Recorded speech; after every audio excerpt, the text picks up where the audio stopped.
তিস্তার পানির ন্যায্য হিস্যা এবং মহাপরিকল্পনা বাস্তবায়নের দাবিতে রংপুর থেকে শুরু করে আরো বিভিন্ন জেলায় কিন্তু আজকে দ্বিতীয় দিনের মতো অবস্থান কর্মসূচি চলছে। আমি রংপুরে চলে যেতে যাচ্ছি, আমাদের সংযোগটি বিচ্ছিন্ন হয়ে গিয়েছিল, আবারও সেখানে যেতে চাচ্ছি। তিস্তা নদী রক্ষা আন্দোলন নিয়ে আরো জানাতে সরাসরি যুক্ত হচ্ছেন সহকর্মী রফিকুল ইসলাম। রফিক, এখন নিশ্চয়ই শুনতে পাচ্ছেন আমাকে? রফিক, তিস্তা পারে জনসমাগম কেমন দেখছেন এবং বিএনপি ভারপ্রাপ্ত চেয়ারম্যান যুক্ত হয়েছেন কিনা, কি তথ্য রয়েছে?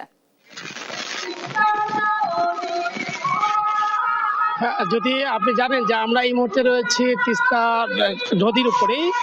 আপনি জানেন যে এই তিস্তা নদী রক্ষা আন্দোলনের ডাকে তিস্তার ন্যায্য হিস্যা এবং তিস্তা মহাপরিকল্পনা বাস্তবায়নের দাবিতে 48 ঘন্টার যে টানা কর্মসূচি চলছে, সেই কর্মসূচির আজ দ্বিতীয় দিন।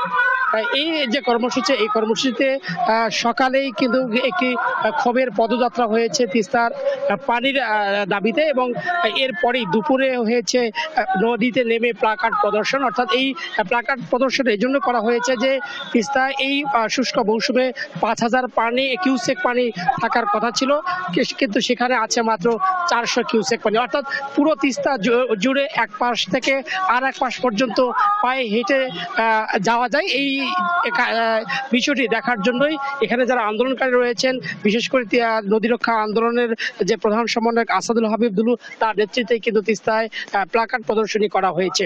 আরেকটি বিষয় জানিয়ে রাখি যে যেহেতু এই কর্মসূচি চলছে, এই কর্মসূচিতে দিনভর চলছে, এখন কিন্তু এই মঞ্চে বিভিন্ন সাংস্কৃতিক অনুষ্ঠান হচ্ছে। অর্থাৎ তিস্তা পাড়ের বাসিন্দারা যে দীর্ঘদিনের বঞ্চনা এবং ক্ষোভ এবং তিস্তার ভাঙনের কারণে তাদের যে অস্তিত্ব বিলীন হয়েছে, সেটি নাটিকা এবং অন্যান্য প্রদর্শনের মাধ্যমে কিন্তু সেটি দেখানো হয়েছে।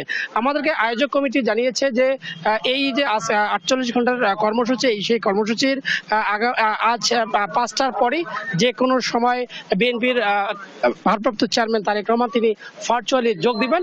এরপরেই রাতে অন্যান্য কর্মসূচির পরে মধ্যরাতে এই কর্মসূচি শেষ হবে, এমনটি আমাদেরকে জানানো হয়েছে। তো আমরা এই যে দীর্ঘ 48 ঘন্টার কর্মসূচি, এই কর্মসূচিতে যারা অংশ নিয়েছিলেন তিস্তা নদী রক্ষা আন্দোলনের কর্মীরা, তারা কি বলছেন, তাদের কি দাবি, এই কর্মসূচি শেষ হবার পরও যদি তাদের দাবি দেওয়া পূরণ না হয় তখন তারা কি করবেন, এই নিয়ে আমরা জানতে চাই, যুক্ত করতে চাই একজন কর্মীকে। তো আপনারা কি চান, পরবর্তীতে আপনাদের কি কর্মসূচি হতে পারে? আমরা রংপুর, বৃহত্তর রংপুরের 5 জেলা, রংপুর, লালমনিরহাট, নীলফামারী, কুড়িগ্রামের 5 জেলার লাখো লাখো অধিবাসী আমরা তিস্তার দুই পারে 132 কিলোমিটার রাস্তা, মানে দুই পারে 132 কিলোমিটার এলাকা জুড়ে আমরা অবস্থান ধর্মঘট গ্রহণ কর্মসূচি আমাদের চলতেছে।